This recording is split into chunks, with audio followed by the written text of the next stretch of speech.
you make a mental note that the next time I feel that way, I'm going to do it again. And then the next time that happens, and by the way, if your circumstances don't change, your job doesn't change, your kids certainly don't change overnight, you feel that way again, you pick it up again. What happens is you move from a response, you do it, you have the reward, you set it aside. That's a response. All of a sudden, you pick up that beer too many times in a row, it becomes a reaction. Reaction is usually mindless. It is just a quick, instinctive response, like I'm going to pick this thing up. You're not even thinking about it anymore. You move from a response to a reaction. You string together enough of those instances, next thing you know, you got a habit. You keep on too long, that habit becomes what? An addiction.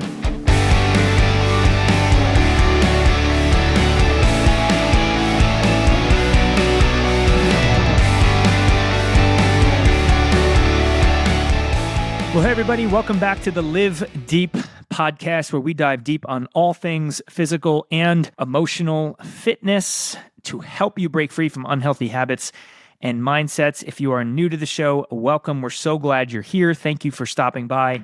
We are in the middle of a series called Let It Go, a guide to living present in 2024. This is part 4 of the series. My name, Jesse Karajat, your host and guide on this journey. A little about me. I'm a military veteran, United States Marine Corps, former healthcare executive turned health coach, fitness trainer, and proud founder of Ultim Fitness. Again, thank you for being here. If you missed part 3 of our series, there's this Venn diagram. There's this thing we want you to visualize called the control-release cycle.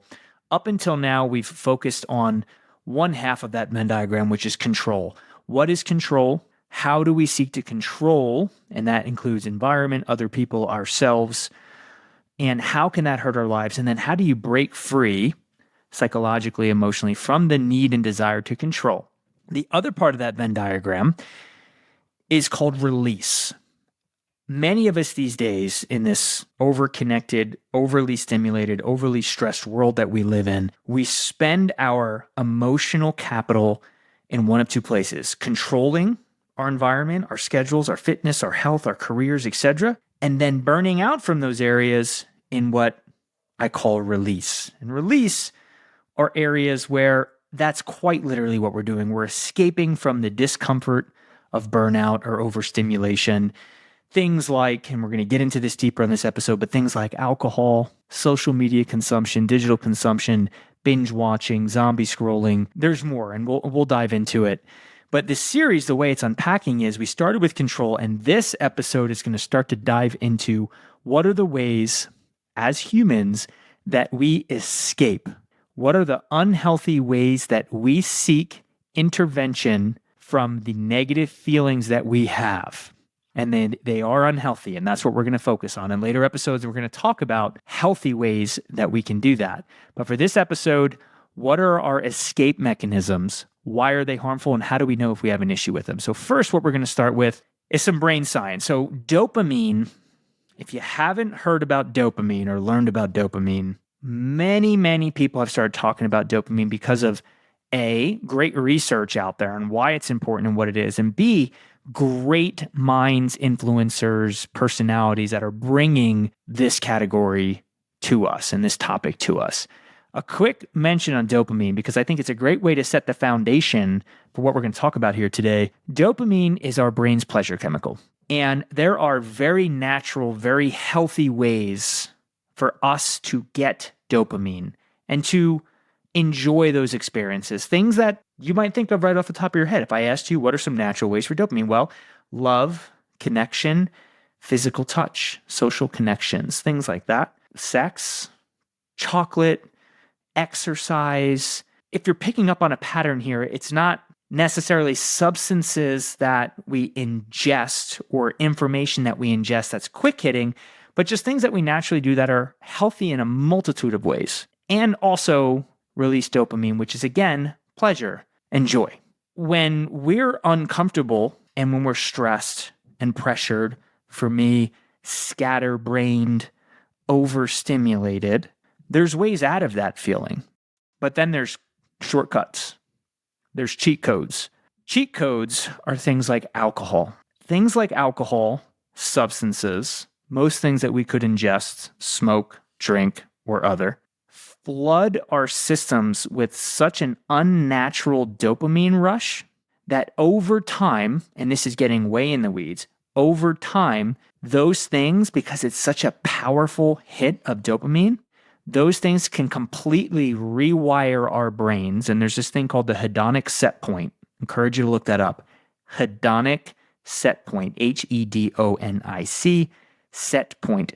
Over time, those natural healthy things that I talked about earlier, love, connection, sex, chocolate, exercise, others, right? Those things, because they release so much less dopamine, that our bodies can readjust so that they're almost literally, our bodies, our minds, our brains are non-responsive to those things and can only respond to those more powerful, and I'll add maybe even invented things or artificial things, so that we only find pleasure there and we can no longer find pleasure here. Now I'm getting into the world of kind of addiction. But as it relates to this topic today, how do we escape? How do we disconnect, disassociate? If we allow something like alcohol, social media, gambling, pornography, what have you, all these other things, if we allow those things to become the medication or the tool that helps us to escape from the displeasure of ordinary life, we are setting ourselves up for a disaster. Example.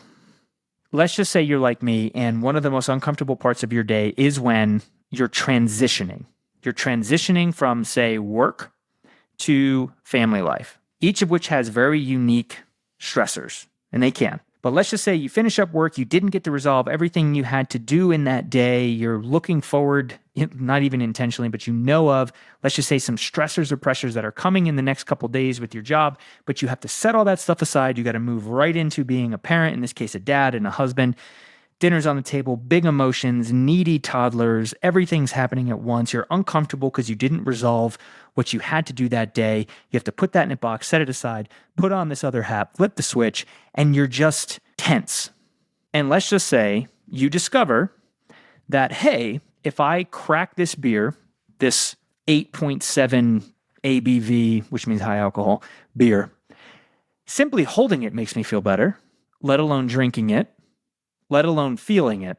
And now all of a sudden I've discovered that I have this tool, this cheat code in my hand that can get me away from this uncomfortable feeling. And it worked. I mean, and hey, like the first time, whatever, right?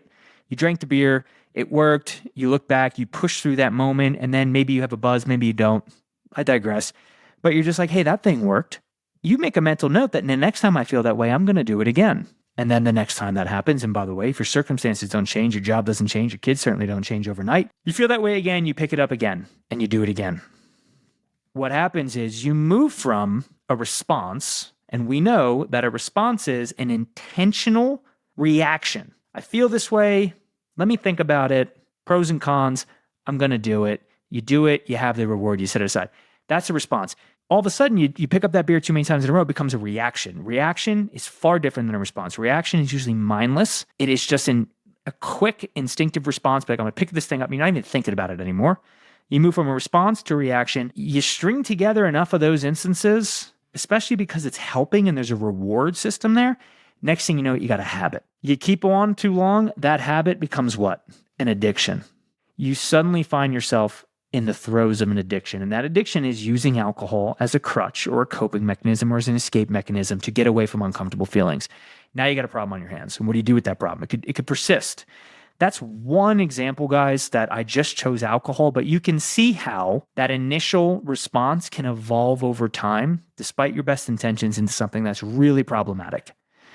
Eventually, what you need to figure out is what are healthy ways to cope with those things that are causing you stress and pressure. And we are going to dive into that. But hopefully by explaining what dopamine is, by explaining how these sometimes artificial, these things that we consume and ingest, how they can literally develop into an addiction pretty quickly, hopefully you can understand that, you know what, you got to be mindful of these things and you have to make sure that you're keeping those things in check. So next episode, we're going to talk about what are healthier ways to cope with pressures. But now what I want to do is do a little bit of a deeper dive and expand on the 4 most common types of ways that people escape or self-medicate, if you will.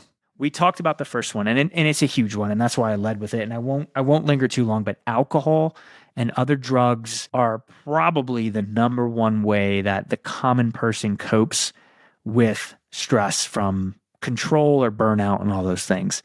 It's a quick escape and it leads to dependency very quickly. And the thing I want you to think about and I want to register with you is those things literally alter your brain chemistry and your reward system. And I want you to go back to that hedonic set point fact. Do you want to allow yourself to diminish or no longer feel joy from natural, healthy things because you've chosen a powerful thing that has bad effects on you? And the answer should be no. But alcohol, and we're going to spend the entire month of April unpacking alcohol and how it can be harmful. But alcohol is something to be mindful of. Any other substances that you could be using to escape, please do a self-assessment and ask yourself, is this thing hurting me or helping me? Because odds are, if you're using it regularly for a reason like coping with stress, it's hurting you. Now, this next one's huge, and it's very, very relevant right now. And it's excessive screen time, binge watching shows, zombie scrolling. If you don't know what zombie scrolling is, please look that one up. Zombie scrolling is fascinating. It's when you essentially just get lost in the scroll of your phone and time goes by. You're not necessarily in there for a reason. You're just kind of scrolling and swiping and just kind of waiting for something. What you're waiting for is a dopamine hit. I don't know if you know that or you can put context or facts to that, but as you're swiping, you're looking for something funny, comedy, humor. That's a dopamine hit. Entertainment, maybe it's validation, it's a like, it's a comment, it's a follow or something, but you're literally swiping to try to get that dopamine hit. And guess what? Just like alcohol, where the frequency and intensity of those drinks has to increase for you to get the same effect, guess what? So does digital consumption. So does social media, zombie scrolling. According to one estimate, by the way, and I thought this is fascinating, I've never associated digital scrolling with like physical space, but according to one estimate, in a single day, the average person scrolls through 300 feet. I'm laughing. 300 feet of content. What does 300 feet look like? Most people think about like basketball, 10 feet times, but 300 feet is the height of the Statue of Liberty. So in other words, when you start your day, the average person, so look around in a busy store and like just, most of the people you see scroll through the height on their phones of the Statue of Liberty. I think it's crazy. It's crazy to me. The time that we're spending and wasting doing things like that. And look, we've seen, I feel like I'm getting old when I talk like this, but we've seen zombie scrollers out there. People can't wait anymore without their phones. I mean, if you go to any place that you wait, somebody can go to Target. Somebody can step into a Target line and maybe be like the second or third person back. And what do? They're sitting there and you do the math. They probably have 3 minutes to wait. They pick up their phone and they scroll and they scroll and they scroll. We can't just sit in our thoughts and just look around and see people. We were at breakfast this morning and there was a gentleman having breakfast by himself. I do that. I know not everyone does, but I was watching him eat his breakfast and he was sitting there and, he's enjoying his meal and his phone was right in front of him. And the whole time he was just scrolling and laughing and looking at his phone and doing this. And I thought to myself, like, what did people do 15 years ago when they were by themselves? How have we just adjusted this way? We were on a flight, my wife and I, don't judge us for this, but we couldn't help but notice the girl, by my guess, she was 20, I don't know, but she was sitting in front of us and her phone was up. And we were just sitting there waiting to get off the plane. We're on the tarmac, which, by the way, when you're on the tarmac, you should be pretty alert. You're watching the people in front of you. You're thinking about where your stuff is. You're getting ready to do that big, efficient, get up and go so you don't disrupt everybody. This girl was sitting there on her phone. And I wouldn't be telling the story if it wasn't intense, but I got anxiety watching how fast she was shoo, shoo, shoo, shoo, shoo, swiping down, swiping up, clicking on something, liking something, commenting, blah, blah, blah, blah. I'm making funny noises. But my wife and I nudged her and I was like, look at this. And we're watching her and we both got anxious. How does she process all of this thing so fast? And you know what? I would propose that she has a mental problem, a mental adaptation to consuming information, which is going to hurt her. It'll be detrimental in the long run.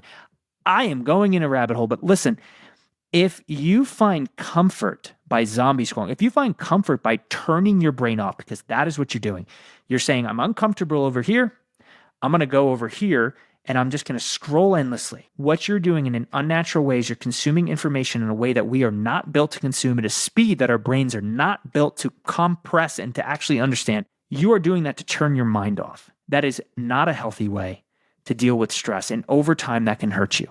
You can probably tell I'm a little passionate about that one. Excessive screen time, binge watching, zombie scrolling is a problem, and it's something that you need to be aware of. The next one, comfort eating. Eating releases dopamine. No way around it. It does. There are people who have an addiction to eating. If you find yourself finding comfort in food beyond just solving the problem of being hungry, if you're eating in a way where it feels relaxing, it feels safe, it feels comfortable, and it feels like it's solving a problem for you other than being hungry, it's something you need to think about and consider. If at the end of the day you feel stressed and eating something unhealthy, and look, we're Ultimate Fitness, we do talk a lot about fitness. I will say eating late at night, especially certain types of foods, I strongly advise against it. I'd have to get to know your entire kind of schedule a little bit better. But eating in such a way where it's helping you to relax and de-stress, that's a problem. That's not what food is designed for. So that's something we highly encourage you to take a look at. Another one, lashing out. I won't spend too much time here, but when you build up tension and you build up stress and you build up pressure because you're trying to control your life, and then at the end of the day, you're trying to unwind and you just let it all out, and literally the adrenaline rush of just kind of lashing out, being angry, etc. If that's something that helps you, that's an issue.